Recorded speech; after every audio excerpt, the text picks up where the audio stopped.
What would be the best phone to buy in 2023? What are the best phones we expect in 2023? Well, that's exactly the topic of this video, so if you love tech, stick around.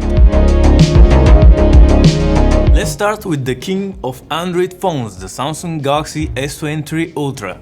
This phone is amazing. It's not only a powerful beast with a big battery that lasted nearly 19 hours in our web browsing test, but it notably has a stylus. A stylus on a flagship phone. What other phone does that? Built into the phone even, with great software features to support it. Jotting down notes, sketching some ideas, and even just taking a screenshot and cropping it with the stylus feels better than using a finger. You can't beat the pinpoint accuracy of this thing. We also have powerful multitasking features like split screen apps and windowed apps, but even better, this phone can become your PC if you wanted to. Connect it to an external display and you get a full desktop interface with resizable windowed apps, a taskbar and everything. This is called Samsung DeX and it's my favorite thing ever. Honorable mentions go to the Galaxy S23 Plus and the base Galaxy S23.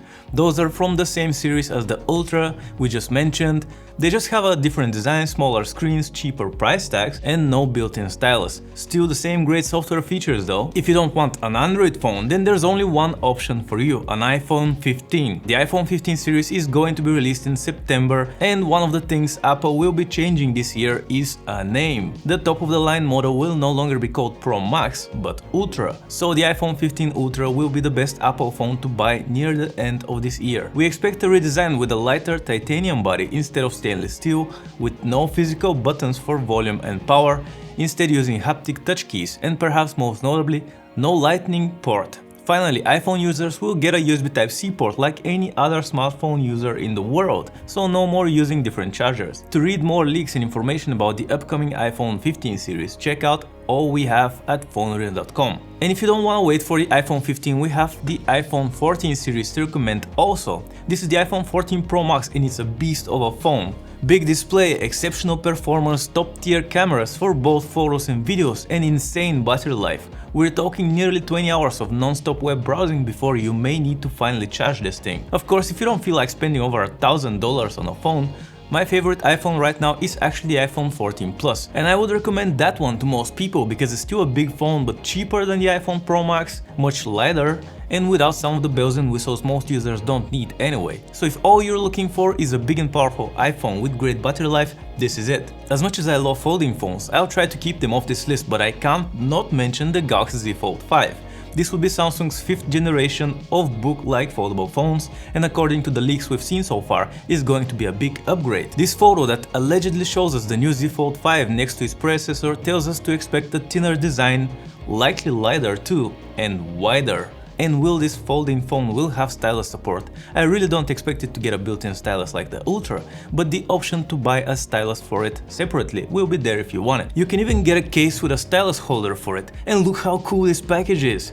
This is the current Galaxy Z Fold 4, which you can also get right now if you don't feel like waiting until August for the Z Fold 5 to come out. The Z Fold 4 here is already incredible with all the aforementioned Samsung power user features like split screen apps and Samsung DeX, but in addition we have this cool fixed taskbar for easy multitasking, like you're holding a tiny Chromebook or something. I just love this phone. And yeah, as a folding phone, it's thicker and heavier, a bit harder to carry around, and you do have to fold it and unfold it all the time. But hey, if you want both a tablet and a phone in one device, this is the best one you can get right now. It's also the best gaming phone and one of the greatest for watching movies and shows, because not only is this big screen beautiful, but the stereo speakers are what I already called best in a previous video. A previous video where I take shots of vodka, by the way. Check it out, link below. By the way, if you want a smaller and very trendy phone that is basically the modern equivalent of a flip phone, you may also want to consider the Galaxy Z Flip 4 and its upcoming predecessor. This little guy is much cheaper than the Z Fold and obviously can't compare in terms of power user features. It's not a productivity phone like the Fold, it's a fashionable one. Google Pixel 8 Pro and Pixel 8 are coming late this year, sometime in Q4. And yes, those are phones from Big Daddy Google itself. Pixel phones, which have been enjoying more and more popularity over the recent years, with great performance and stock Android and perhaps most notably, very quick software updates. because surprise surprise, Google owns Android. If you don't feel like waiting for the Pixel 8 series though, may I recommend you these. We have the Pixel 7 and Pixel 7 Pro here, with the main difference between the two being that the Pixel 7 is cheaper and smaller, with a display that has slightly slower refresh rate and no 5x telephoto camera for optical zoom, but they're both equally awesome in every other way. We're talking reliable phones with great cameras and battery life, stock Android, first to get Android updates, and let's not underestimate that design. Google took a while to get creative and come up with an original one, but it was worth the wait. You wanna stand out? You get a Google Pixel 7 or wait for the Pixel 8 series. Either way, can't lose. Hey, what if there was a phone that was super expensive? Hear me out. But it's perfect if you want it to be different and you wanted something unique, and you really care about having features that are not common nowadays, such as a headphone jack, stereo speakers, a notification LED light, and you record videos on your phone all the time, so you would appreciate the ability to film in 4K up to 120 FPS in HDR no less. Well, consider this. The Sony Xperia 1.4. Its successor, the 1.5, is coming later this year, but since it's shaping up to be similar, we'll just focus on the one that's already out. There's a reason this phone remains on our best phones list even in 2023, because it does indeed have features we no longer get from flagships nowadays. Did I mention it even has a dedicated camera shutter button and a micro SD card slot? But even if you don't care about any of this, and you don't need a complex camera phone, this is still a solid flagship for pretty much everyone.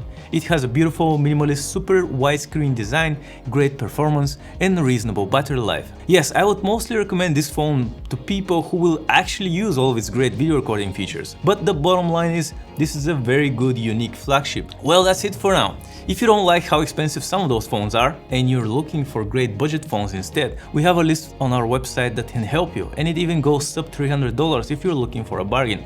Either way, those are the best phones you can get in 2023. Hope you enjoyed the video. Be sure to subscribe if you haven't, like this video if you liked it, and leave a comment below telling us which phone are you most excited about this year. Do you agree with our list? What would you add or remove?